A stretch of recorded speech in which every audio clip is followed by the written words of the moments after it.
తర్వాత మన మీటింగ్ ప్రారంభించుకుందాం. ఒక్క నిమిషం నిలబడి దయచేసి ఆడబిడ్డలంతా నిలబడాలి. 2 నెలల పాప చనిపోయింది. ఇట్లాంటి కుల వివక్ష మన తెలంగాణలో ఉండొద్దు అనేటటువంటి ఉద్దేశంతో మౌనం పాటిద్దాం.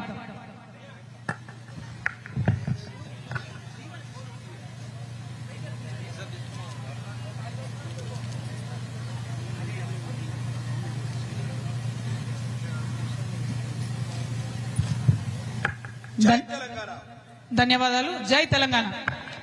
కూర్చోండి. అందరికీ నమస్కారం. జోగులాంబ గద్వాల జిల్లాకు ఇంత తొందరగా మరొకసారి వస్తానని నేను అనుకోలేదు.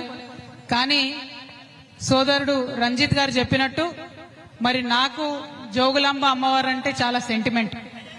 మొన్న ఎప్పుడైతే జోగులాంబ గద్వాల జిల్లాకు వచ్చి వెళ్ళిపోయినో ఆ తర్వాత మాత్రం నేను ఒకటి చాలా బలంగా అనుకున్నా. తెలంగాణ ఉద్యమంలో జనరల్ గా ఏది జరిగినా ఉత్తర తెలంగాణలో కరీంనగర్లో ప్రారంభించేది. కానీ ఫ్యూచర్ లో తెలంగాణ ప్రజల కోసం రాబోతున్నటువంటి ఒక కొత్త రాజకీయ శక్తికి సంబంధించి ఏ కార్యక్రమం జరిగినా ఈ జోగులాంబ గద్వాల జిల్లా నుంచే ప్రారంభించాలనే ఒక ఆలోచన, ఒక సెంటిమెంట్ మాకు అనిపించింది. దానికి రకరకాల కారణాలు ఉన్నాయి. ఒకటి, నడిగడ్డ ప్రజలు నిజాయితీ గల ప్రజలు. నడిగడ్డ ప్రజలు చాలా నిజాయితీ గల బిడ్డలు, మర్మం లేని మనుషులు. ఇంత పేదరికం ఉంటే, ఇంత కటిక దారిద్ర్యం ఉంటే కూడా భరిస్తున్నారు తప్పితే ఎవరిని తిరిగి ఒక మాట అంటలేరు. మీ కష్టాన్ని నమ్ముకొని మీరు బతుకుతా ఉన్నారు.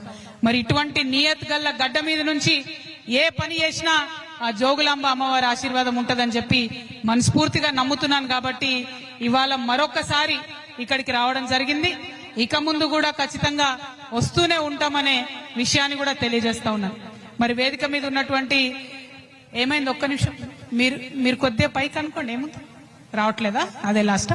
కొంచెం సహకరించుకోండి అన్న ఒకరికొకరు. పర్లే, ఇట్స్ ఓకే.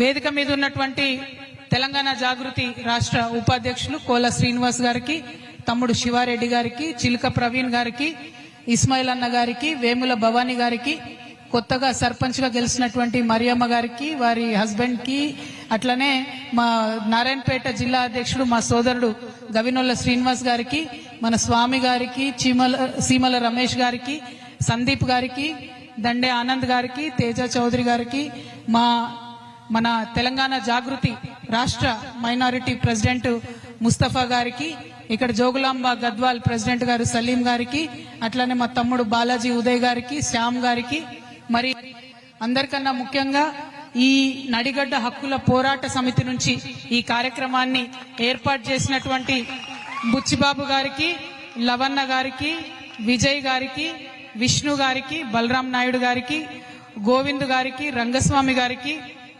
మరి నడిగడ్డ హక్కుల పోరాట సమితికి సంబంధించినటువంటి కార్యకర్తలకు, మిగతా నాయకులకు, అందరికన్నా ఎక్కువ రాబోయే రోజుల్లో ఈ గద్వాలకు కాబోయే ఎమ్మెల్యే గారు గొంగళ్ళ రంజిత్ కుమార్ గారికి మనస్ఫూర్తిగా ఈ రాష్ట్ర రైతుల పక్షాన నిలబడాలనేటటువంటి ఒక ఉక్కు సంకల్పంతో ఇవాళ ఏర్పాటు చేసినటువంటి రైతు సంఘర్షణ సమితి సభకు హాజరైనటువంటి మా ఆడబిడ్డలందరికీ హృదయపూర్వకంగా నమస్కారాలు తెలియజేస్తా ఉన్నా.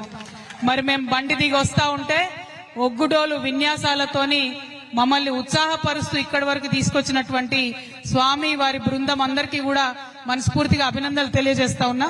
మీలాంటి కళాకారుల వల్లనే తెలంగాణ ఉద్యమం ఆనాడు ఉవ్వెత్తున ఎగిసిపడింది. మరి ఇప్పుడు జరగబోయేటటువంటి కొత్త సంఘర్షణలో, ఇప్పుడు జరగబోతున్నటువంటి సామాజిక ఉద్యమాల్లో కూడా మీ యొక్క పాత్ర ఉండాలి అని చెప్పి మనస్ఫూర్తిగా నమ్ముతూ విన్యాసం చేసిన మీ అందరికీ ధన్యవాదాలు. మరి మా లంబాడి అక్క చెల్లెళ్ళు చక్కగా డాన్స్ చేపించుకుంటూ తీసుకొచ్చిన అక్కడి నుంచి ఇక్కడి వరకు మీకు ప్రత్యేకంగా అభినందనలు తెలియజేస్తా ఉన్నాను. మరి అదే విధంగా రంజిత్ కుమార్ గారు నాకు మాట చెప్పారు మొన్న, అక్క మీరు ప్రతి జిల్లాకు వెళ్లి అనేక అంశాల మీద సభలు పెడతామంటున్నారు కదా, రైతులకు సంబంధించి సభ మాత్రం మా గద్వాల్లోనే పెట్టాలి అని అడిగింది. అంటే నేను ఒకటే ఒక ప్రశ్న అడిగిన, రైతు అంటే కేవలం మగవాళ్ళేనా రంజిత్ అని అడిగిన. లేదక్క, రైతు అంటే పొలంలో ఖచ్చితంగా ఆడవాళ్ళు పనిచేయండి పొలం వెళ్ళదు, ఆడవాళ్ళు కష్టపడింది ఏ పంట కూడా చేతికి రాదు. ముఖ్యంగా మా సీడ్ పత్తి అయితే మా ఆడబిడ్డలు ఒక్కొక్క చిన్న పత్తి పువ్వు ఏరుతా ఉంటే ఆ పత్తి పువ్వు కింద పడిపోతే పసి బిడ్డను పసి పాపను పట్టుకున్నట్టుగా పత్తి మొగ్గను పట్టుకొని నోటితో ఊదుకుంటూ మన ఒళ్ళో ఉండే బట్టను కట్టుకొని కాపాడుకొని ఆ పత్తిని తీసుకుపోయి అవసరమైతే పత్తిని ఇంట్లో పెట్టి కుటుంబం అంతా బయట వండుకొని కష్టాన్ని కోర్చి మరి పంటను తీసేటటువంటి కష్టపడే ఆడబిడ్డలు ఉంటారక్క మా దగ్గర అన్నాడు. అంటే నేను ఒకటే మాట చెప్పిన, నువ్వు మహిళా రైతులను పిలుస్తా అంటేనే వస్తా తమ్ముడు, నేను లేకపోతే మాత్రం రానని చెప్పిన. మాట ఇచ్చిండు, మహిళల్ని పిలుస్తా అక్క అని చెప్పిండు. మరి ఇంత పెద్ద ఎత్తున వచ్చినటువంటి మా మహిళా రైతులకు వారందరికీ జాగా ఇచ్చి పక్కకు కూర్చున్న మా రైతన్నలందరికీ కూడా ప్రత్యేకించి ధన్యవాదాలు తెలియజేస్తా ఉన్నా. ఎందుకోసం మహిళా రైతులు రావాలన్నా అంటే నిజంగా మనం పడే కష్టం, ఒక పక్క ఇంటి పని చూసుకోవాలి, ఇంకొక పక్క పొలం పని చూసుకోవాలి, ఇవన్నీ చూసుకుంటూ ఇబ్బందులు పడుకుంటూ ఇంటిని నడుపుతా ఉన్నాం. మరి అంత కష్టపడి మీరు సీడ్ పత్తి పండిస్తే దేశంలో అన్ని దగ్గరలకు మన గద్వాల సీడే పోతుంది. మన జోగులాంబ గద్వాల జిల్లాలో ఉన్న సీడే అంతటా కూడా పత్తి రైతులు వాడతారు. కానీ ఇక్కడ మాత్రం నిమిషానికి మిమ్మల్ని వేధిస్తా ఉన్నారు. నిమిషానికి ఎవరైతే ఈ కంపెనీలు ఉంటాయో వాళ్ళ యాజమాన్యాలు ఉంటారో వాళ్ళకి సంబంధించినటువంటి మధ్యలో ఉండే దళారులు ఉంటారో మీ కష్టాన్నంతా కూడా వాళ్ళ దగ్గర పెట్టుకుంటున్నారు. పోయినసారి జనం బాటకు వచ్చినప్పుడు ఒక్కొక్కరిని పలకరించి చూసినాం. మా పొలం కుదవబెట్టుకున్న మా దళారుల దగ్గర డబ్బులు వచ్చేంత వరకు కూడా పొలం రాదు. అట్లా పొలం ఎకరాలు కోల్పోయినటువంటి రైతులు అనేక మంది ఉన్నారు. మరి వాళ్ళందరూ కూడా కలెక్టర్ గారి సమక్షంలో మాట ఇచ్చి 2 నెలలైంది, ఇంతవరకు కూడా బకాయిలు ఇస్తలేరు. ఇప్పుడు ఎగబెట్టేటటువంటి ప్రయత్నం చేస్తా ఉన్నారు. కాబట్టి గద్వాల ఖచ్చితంగా రావాల్సిందే. వచ్చి ఇక్కడి నుంచి నేను ప్రభుత్వానికి హెచ్చరిక చేస్తా ఉన్నా, కరెక్ట్ వారం రోజుల టైంలో ఏదైతే మా సీడ్ పత్తి రైతులకు బకాయి ఉందో ఎటువంటి కొర్రీలు లేకుండా అవి మీరు విడుదల చేయాల్సిందే. మీరు గనక అవి విడుదల చేయకపోతే అవసరం అంటే తెలంగాణ వ్యాప్తంగా ఉన్నటువంటి వాళ్ళందరం కూడా ఇదే గద్వాలకు వస్తాం, ఇక్కడే కూర్చుంటాం, దీక్షకు దిగుతాం. బిడ్డ జాగ్రత్త. మరి ఎవరైనా సరే, ఏ రాజ్యమైనా సరే 2 అన్నలకు భయపడుతుంది. ఒకటి అడవిలో ఉండే అన్నకు, ఇంకోటి రైతన్నకు. అంతేనా? ఇవాళ అడవిలో ఉండే అన్నలకు భయపడుతున్నారు కాబట్టే వాళ్ళని కర్కశంగా అణిచివేసే ప్రయత్నం చేస్తా ఉన్నారు. దారుణంగా మానవ హక్కుల ఉల్లంఘన చేసి వాళ్ళని చంపుతా ఉన్నారు. దుఃఖపడుతున్నాం, చూస్తున్నాం మనం. ఇంకో పక్క రైతన్నల మీద దాష్టికం. కష్టపడి పొద్దున 10కి పోతే బయటకి సాయంత్రం 8-9 అయినా కూడా తోట నుంచి ఇబ్బంది పడి కష్టపడి వచ్చే రైతన్నను దారుణంగా ఇబ్బంది పెడతా ఉన్నారు. 1 కాదు 2 కాదు. ఇవాళ కరెంటు అర్ధరాత్రి వస్తుంది. మరి మొత్తం కుటుంబాన్ని ఇడిచిపెట్టాలి, ఇంటికాడ వైఫ్ ని పిల్లల్ని అందరినీ వదిలిపెట్టాలి. వాళ్ళు ఎట్లుంటారో అని రందో పక్కన, మరి అక్కడికి పోతేనేమో పామో తేలో ఉడుతుందనే బెంగ ఇంకో పక్కన. మరి ఇంత పెద్ద మనుషులు వచ్చిందే, ఇయ్యరాదా కరెంటు? పరిశ్రమలకైతే ఇయ్యొచ్చు, బ్యాంకులకు 1000 కోట్లు డబ్బులు ఎగబెట్టేటటువంటి పరిశ్రమలకైతే కరెంట్ ఇవ్వచ్చు. కానీ మరి కష్టపడే రైతులకు కరెంట్ వస్తలేదు. దాని మీద ఖచ్చితంగా మనం అడగాల్సిన అవసరం ఉన్నది. టైంకు యూరియా దొరుకుతలేదు. యూరియా ఇయ్యమంటే ఫోన్లో యాప్ పెడతారంట, ఆ యాప్ చూసి మనం బుక్ చేసుకోవాలంట. నేను ఒకటే మాట అడుగుతున్నా, మా రైతుల దగ్గర అయితే చిన్న ఫోన్లు ఉన్నాయబ్బా, ఎర్ర బటన్ పచ్చ బటన్ చిన్న ఫోన్ ఉంది మా దగ్గర. మరి మొదలు మా అందరికి ఐఫోన్లు ఇవ్వండి, ఆ తర్వాత యాప్ పెట్టుర్రి. అంతేనా? అందరికి ఐఫోన్లు ఇవ్వండి, ఆ తర్వాత యాప్ పెట్టుండ్రి. పెడితే మేము కూడా నేర్చుకుంటాం కదా, అదేం బ్రహ్మ విద్య కాదు. కానీ మా దగ్గర ఫోనే లేదు. ఇప్పుడు మేము ఏడబోదుము, మా పిల్లగాన్ని ఏడ బతిమలాడదుము, ఆ చదువుకునే పిల్లని బతిమలాడి యాప్ బుక్ చేసుకొని కొనుక్కోవడానికి పోవాలి యూరియా. అంటే మీకు యూరియా ఇచ్చే చేతగాక అనేకమైనటువంటి కొర్రీలు పెడుతున్నారు తప్పితే నిజంగా రైతు మేలు కోరి కాదు. నిజంగా రైతు మేలు కోరి ఉంటే ఏం చేయాలి చెప్పలే, ఈ కాంగ్రెస్ వాళ్ళు చెప్పలే. మీరు అర్జెంట్ గా ఓన్రి, ఊరుకుండ్రి, బ్యాంకుల దగ్గర లైన్లు కట్టుండ్రి. మీ దగ్గర 1,00,000 రుణమాఫీ అయిపోతే 2 లక్షలు తెచ్చుకోండి. ఇంటింట్లో ఎంతమందికి వస్తే అంతమందికి 2 లక్షలు తెచ్చుకోండి. మేము ఎక్కుతానే సోనియమ్మ పుట్టినరోజు నాడు మొత్తం రుణమాఫీ చేస్తామని చెప్పారు. అంటే పాపం చాలా మంది ఒక్కొక్క ఇంట్లో 2, 3 పోయి డబ్బులు తెచ్చుకున్నారు. కానీ ఆ 2 లక్షల రుణమాఫీ అనేది జరగనే లేదు. ముఖ్యమంత్రి గారు మొన్న చెప్తా ఉన్నారు, అందరికి 2 లక్షల రుణమాఫీ చేసినాం. మేము ఆనాడే ఛాలెంజ్ చేసినాం, ఈ రాష్ట్రంలో 40 లక్షల మందికి 40 లక్షల మంది రైతులకు రుణమాఫీ చేస్తాం 40,000 కోట్లు అని కాంగ్రెస్ పార్టీ హామీ ఇచ్చింది. ఇవాళ రుణమాఫీ చేసింది కేవలం 25 లక్షల మంది రైతులకు మాత్రమే. అంటే ఇంకా 15 లక్షల మంది రైతులకు రుణమాఫీ జరగలేదు. ఇవి గణాంకాలు చెప్తున్నాయి, లెక్కలు చెప్తున్నాయి. మీరు బుకాయించినా కూడా నమ్మరు ప్రజలు, ఎందుకంటే అనుభవిస్తున్నారు. కొంతమందికి 50,000 ఉన్నోళ్ళకు కూడా రుణమాఫీ కాలే, కొంతమందికి 1,50,000 ఉన్నోళ్ళకు కూడా రుణమాఫీ కాలే. రుణమాఫీ అందరికీ చేయాలని చెప్పి ఈ ప్రభుత్వాన్ని నేను డిమాండ్ చేస్తా ఉన్నా. అదే విధంగా రైతు భరోసా ఎట్లయిపోయిందంటే ఎన్నికల కోసం ఇచ్చే గిఫ్ట్ లెక్క అయిపోయింది. మన ముఖ్యమంత్రి గారు ఏమాత్రం మొహమాటం లేకుండా ఇగో రైతు భరోసాకి వేస్తున్నా నేను, తర్వాత ఎన్నికలు పెడతా ఎంపీటీసీ డెప్యూటీసీ అని చెప్తున్నారు. అంటే కేవలం ఎన్నికలప్పుడే రైతు గుర్తొస్తుండ తప్పితే మిగతా టైంలో గుర్తొస్తలేరు. కాబట్టి రైతు భరోసా ఖచ్చితంగా వేయాలని నేను ప్రభుత్వాన్ని డిమాండ్ చేస్తా ఉన్నా. మరి మొన్న సర్పంచ్ ఎన్నికలు అయితే ఈ ఏటికి అవతల వైపు నారాయణపేటలో మా తమ్ముడు గవినోల శ్రీనివాస్ గారు డైరెక్ట్ గా యునానిమస్ గా సర్పంచ్ గెలిచి మరి బోని కొట్టిండు జాగృతికి. ఆయన జాగృతి జిల్లా అధ్యక్షుడు నారాయణపేట. మరి మున్సిపల్ ఎన్నికలు రాగానే ఆ జోగులాంబ అమ్మవారి దయతోని గద్వాల్ నుండే జాగృతి జయగంట మోగింది, జైత్రయాత్ర ప్రారంభమైంది. మొత్తం వడ్డేపల్లి మున్సిపాలిటీ గెలుచుకున్నాం. అవునా కాదా? చూసిరా లేదా మీరందరూ? మరి అదే జైత్రయాత్ర కొనసాగుతుంది. సరే ఇవాళ వాళ్ళు మనతో ఉన్నారా లేదా చర్చ కాదు, ఎందుకంటే గద్వాల్ గడ్డ మీద ఒక రకమైన రాజకీయం నడుస్తుంది. ఏ పార్టీలు ఎవరు గెలిచినా అధికారం పెట్టుంటే అటే పోయేటట్టున్నారు. అంటే అప్పటిదాకా ముఖ్యమంత్రి మున్సిపల్ చైర్మన్ పిలుచుకోలే, కానీ ఒక్క వడ్డేపల్లిలా జాగృతి జెండా ఎగరంగానే దాబాబు అని చెప్పి పిలుచుకొని అందరితో ఫోటో దిగిరంట. అంటే ముఖ్యమంత్రి దగ్గర నుంచి మొదలు పెడితే ప్రతి ఒక్కరికి కూడా ఏ పార్టీలో గెలిచినా మా పార్టీలకు రావాలనే ఒక పిచ్చి రాజకీయం గద్వాల్లో నడుస్తుంది. నేను ఇవాళ ఎమ్మెల్యే గారిని అడుగుతున్నా, మీకు ధైర్యం ఉంటే, మీకు దమ్ముంటే, మీకు చిత్తశుద్ధి ఉంటే మీరు ఏ పార్టీయో రేపు ప్రెస్ మీట్ పెట్టి చెప్పండి. ఎక్కువ వేరే ఏం చేయదు, మీరు ఏ పార్టీయో చెప్పండి. ఏ పార్టీలో ఉన్నామో చెప్పుకోలేనటువంటి వాళ్ళు మీరు ప్రజలకు ఏం చేస్తారో ఎట్లా చెప్తారు? అంటే నువ్వు కాంగ్రెసా, నువ్వు బీఆర్ఎస్ఆ? నువ్వు కాంగ్రెస్ చేసే పనులు చేస్తావా ప్రజలకు, లేదా బీఆర్ఎస్ వాళ్ళు చెప్పే పని చేస్తావా? మరి ఏం చేస్తావు? ఏం చేయకపోతే ఎందుకున్నట్టు ఎమ్మెల్యే? రాజీనామా చేయి రాజీనామా. ఎందుకు అడుగుతా ఉన్నా అంటే బీఆర్ఎస్ పార్టీ నన్ను సస్పెండ్ చేసింది. నీతి ఉంది, నాకు ధర్మం ఉంది కాబట్టి ఆ పార్టీ ద్వారా వచ్చిన ఎమ్మెల్సీకి 1 నిమిషంలో నేను రాజీనామా చేసిన. నియత్ ఉండాలి, రాజకీయాలు చేయాలంటే నియత్ ఉండాలి, ధైర్యం ఉండాలి. ధైర్యం ఉంటేనే ప్రజాసేవలో ముందడిగే వస్తుంది. మరి ఇక్కడ ఎమ్మెల్యే గారిని అడుగుతా ఉన్నా నేను, మీరు ఏ పార్టీలో ఉన్నారు చెప్పండి ఫస్ట్ ప్రెస్ మీట్ పెట్టి. ఇందాక తమ్ముడు రంజిత్ అన్నట్టు ఈయన నెలకు బీఆర్ఎస్ పార్టీకి చందా ఇస్తున్నంట. ఇయ్యడానికి వీరికి ఇంగితం లేకపోతే తీసుకోవడానికి బీఆర్ఎస్ పార్టీ కానీ ఇంగితం ఉండాలి కదా.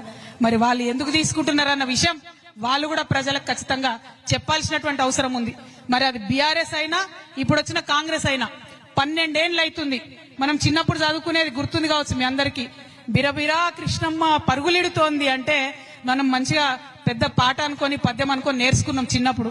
కానీ ఇప్పుడు కూడా బిరబిరా కృష్ణమ్మ మనని దాటుకొని పరుగులెడుతుంది తప్పితే మన నడిగడ్డకు మాత్రం నీళ్ళు వస్తలేవు. తుంగభద్ర తన్నుకుంటే వెళ్ళిపోతుంది మన దగ్గరికి వెళ్ళి తప్పితే మన ప్రాంతానికి నీళ్ళు వస్తలేవు. అటు తుమ్మిళ్ళ నుండి సగం కెపాసిటీ వర్క్ అవుతుంది, ఇటు నెట్టెంపాడైతే నా చిన్నప్పటి నుంచి నడుస్తూనే ఉంది నత్త నడకన.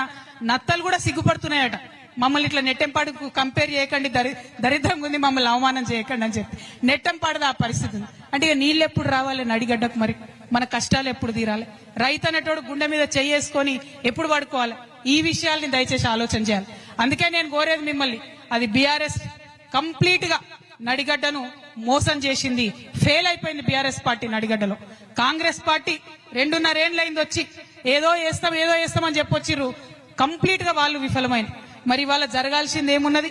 నాగర్ కర్నూల్లో నిన్న జరిగినటువంటి ఘటనలో మరి మాట్లాడాల్సినటువంటి అవసరం ఉన్నది.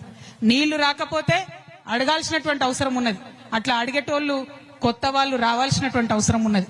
కాబట్టే మీ అందరి దయతోని ఒక ముందడుగేస్తున్నాం. ఖచ్చితంగా ప్రభుత్వంలో ఎవరున్నా సరే ప్రజలకు ఇచ్చినటువంటి మాటలు, ప్రజలకు ఇచ్చినటువంటి హామీలు మీరు ఇయ్యాల్సిందే అని చెప్పి నిలదీసి అడగడానికే తమ్ముడు ప్రవీణ్ చెప్పినట్టు ఒక ఆయుధాన్ని అయితే నూరుతా ఉన్నాం. ఆ ఆయుధం, ఆ కొత్తగా వచ్చేటటువంటి ఆ రాజకీయ శక్తి ఖచ్చితంగా మీ అందరికి కూడా ఆయుధం అవుతుంది. ఈ నడిగడ్డకు నీళ్లు తీసుకొచ్చేటటువంటి ఒక వజ్రాయుధంగా మీ ముందుకు వస్తామని తెలియజేస్తా ఉన్నాం. అదేవిధంగా రంజిత్ కుమార్ చెప్పారు, మరి అత్త అల్లుడు తప్ప ఇక్కడ ఇంకో కొత్త ముఖం కనబడతలేదని. నాకైతే కొత్త ముఖం కనబడుతున్నది. మరి నాకైతే డెఫినెట్ గా ఒక కొత్త ఆలోచన ఉన్నటువంటి అందరూ మా వాళ్ళే అనుకొని పనిచేసేటటువంటి ఒక కొత్త నాయకత్వం కనబడతా ఉంది. అందుకే చెప్పిన రాబోయే రోజుల్లో కాబోయే గద్వాల ఎమ్మెల్యే గారని ఉట్టిగా చెప్పలే నేను, బరాబర్ జరుగుతుంది. ఆడబిడ్డల ఆశీర్వాదం ఉంటే ఖచ్చితంగా జరుగుతుంది. ఇక్కడికి వచ్చిన ఆడబిడ్డలు ఒకసారి ఆలోచన చేసుకోవాలా, పనిచేస్తున్నాడా లేదా రంజిత్, కొట్లాడుతున్నాడా లేదా రంజిత్, అదే విషయాన్ని దయచేసి ఆలోచన చేయండి. ఇవాళ ఇక్కడికి వచ్చిన వాళ్ళందరూ అయితే నవ్వుతున్నారు, మరి ఆయన పేరు చెప్పినప్పుడు పనిచేస్తున్నాడా తెలుసా మీకు? బాగానే పనిచేస్తున్నాడా? కొట్లాడుతున్నాడా? మీ పక్షాన కొట్లాడుతున్నాడా? మరి ఉంటారా, నిలబడతారా రేపొద్దున? పాపం 3 సార్లు పోటీ చేసింది, ఇప్పటికి 2 సార్లు పోటీ చేసింది. ఇప్పటికి మీరంతా మీటింగ్లలో చేతులు ఎత్తుతున్నారు, ఓటింగ్లలో మాత్రం ఇంకో దిక్కు ఎత్తుతున్నారు. అంతేనా? అట్లా చేయకూరి. ఎందుకంటే ఎలక్షన్ అప్పుడు ఎవరేమిచ్చినా తీసుకోవాలి, కానీ మనకెవరు పనిచేస్తారో వాళ్ళకే ఓటేసుకోవాలి. ఆ విషయాన్ని ఆలోచన చేయండి. ఎందుకంటే ఎలక్షన్ అనగానే ఇక అత్త వస్తారు, అల్లుడు వస్తారు, బయలుదేరుతారు. ఇప్పుడు వస్తున్నాయి మళ్ళా జెడ్పీటీసీ ఎంపీటీసీ ఎన్నికలు వస్తున్నాయి మళ్ళా జెడ్పీటీసీ ఎంపీటీసీ ఎన్నికలు. మూటలు ముల్లెలు తీసుకొని దిగుతారు. నేను ఒకటే మాట చెప్తున్నా, తీసుకొని మూటలు అవి మీ నెత్తి కొట్టి సంపాదించినాయే, మీ కష్టంతో సంపాదించినాయే, తీసుకొని ఏం భయపడదు. కానీ ఓటు మాత్రం ఖచ్చితంగా జాగృతికి రంజిత్ చెప్పిన మనుషులకు మాత్రం ఓటేయండి. ఎందుకంటే మీ గొంతుకై నిలబడతాం. ప్రతి మండలంలో జెడ్పీటీసీ క్యాండిడేట్ ని పెడతాం, బలంగా కొట్లాడతాం. ప్రతి ఊర్లో ఎక్కడెక్కడ ఎంపీటీసీలు ఉంటే అక్కడ ఎంపీటీసీ క్యాండిడేట్లను పెడతాం, చాలా బలంగా కొట్లాడతాం. మరి ఆశీర్వదించమని అడగడానికి వచ్చినాం. ప్రతి ఒక్క విషయం మీద కొట్లాడతాం, ముఖ్యంగా మా ఆడబిడ్డల విషయం మీద బలంగా కొట్లాడతాం. 2500 రూపాయలు నెలకు మనకి ఇస్తామని చెప్పారు, ఇంతవరకు పత్తా లేదు. తులం బంగారం ఇస్తామని చెప్పారు, బాగా మెరుస్తుంది మీ మెడల బంగారం. రేవంత్ రెడ్డి ఇచ్చిందేనా? ఇచ్చిండా అమ్మా? అరే ఇచ్చిండ అనుకుంటారు మీరు, చెప్పకపోతే మరి ఇచ్చిరా రేవంత్ రెడ్డి? 2 చేతులు ఎత్తురి, ఒకసారి చూడరాడు. రేవంత్ రెడ్డి బంగారం ఎవరికి ఇవ్వలేదట, ఇచ్చిందా?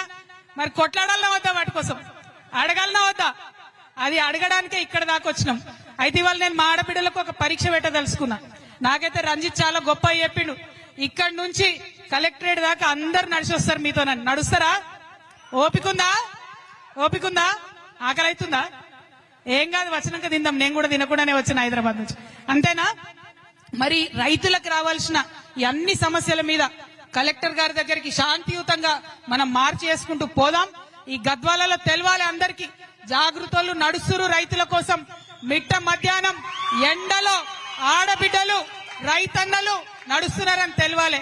ఒక సామెత ఉన్నది, రైతేడ్చిన రాజ్యం బాగుండదని ఒక సామెత ఉన్నది. మరి ఆ రైతులకు మిట్ట మధ్యాహ్నం ఎండలో నడిపిస్తున్నటువంటి ఈ రాజ్యం కూడా డెఫినెట్ గా బాగుండదు. వాళ్ళు వినాలే, రైతుల మాట విని వెంటనే మనకు రైతు భరోసా ఇవ్వాలి. మనకేదైతే పెండింగ్ ఉన్నటువంటి రుణమాఫీ ఉందో దాన్ని కూడా మాఫీ చేయాలని చెప్పి నేను ఈ ప్రభుత్వాన్ని డిమాండ్ చేస్తా ఉన్నాను. మళ్ళొక్కసారి నడిగడ్డ హక్కుల పోరాట సమితి తరఫున తరలి వచ్చినటువంటి రైతన్నలందరికీ ధన్యవాదాలు తెలియజేస్తూ, మరి అలసట లేకుండా నడుస్తారా? పక్క నాతోని నడుస్తారా? నాకు అన్నల మీద డౌట్, అక్కలు నడుస్తారు కానీ మళ్ళీ బండ్లు ఎక్కుతారా మీరందరు బయటకు పోయి? నడుచుడేనా? నడిచేటోడంతా చేయతాలే, నడిచేటోళ్ళంతా యూత్ అనుకుంటా అబ్బా నేను, మిగతా వాళ్ళంతా ముసలోళ్ళని ఫిక్స్ అయ్యి. అవునా? నడుస్తురా? జై తెలంగాణ, జై తెలంగాణ, జై రైతన్న. దయచేసి తర్వాత ఇప్పుడేం కాదు, అక్కడ పోదాం మనం బాబు, తర్వాత వెళ్దామా? ఒక లైన్ లో ఖచ్చితంగా పోవాలి కలెక్టర్. అక్క ముందు నడుస్తుంది, ముందు డోర్లు ఉంటాయి, అక్కతో పాటు మహిళలు నడుస్తారు, మన కార్యకర్తలు సైడ్కి